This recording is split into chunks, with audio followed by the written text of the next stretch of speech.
Hello, welcome to my channel. Today I would like to talk to you about Abhinivesha. Abhini what? Let's go rewind a little bit. Abhinivesha is the fear of death. So Abhinivesha is one of the 5 Kleshas. What is a Klesha? A Klesha is something that is basically stopping you from becoming enlightened and staying happy. Let me do a little bit more research.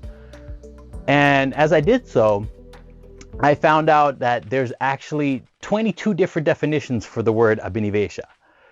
It stands therefore for me to question, why are we looking at only this one definition when Abhinivesha in itself has a multitude of definitions? So some of the definitions be devotion, attachment. Abhinivesha also means firmness of resolve. So if we take that, it could also be that one of the Kleshas is the lack of having a proper resolve. Abhinivesha also means earnest desire, adornment, longing, or expectation. So it could also be the longing or the expectations that we have set on life. It could also be just the general attachment that we have to the things in our lives, causing the fear of death, or the instinctive clinging to worldly goods.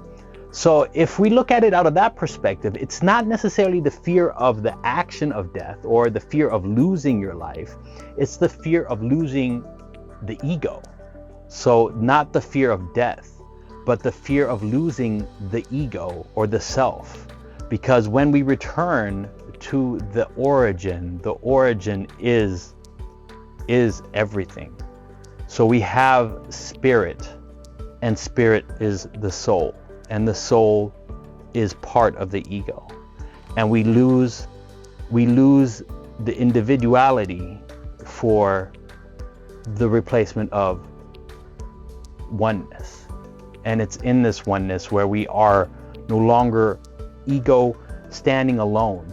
We're actually one with everything, and it's the fear of losing that ego and becoming one with everything. We see this on a daily basis with why we are so divided in our nations, and why we are so divided in cooperation with the people around us, is primarily because of ego, because we are afraid of being one or being lost within the pool of many. And it's in this that I believe that Abhinivesha plays a huge role. It's not the fear of death, it's the fear of losing the ego. That was deep.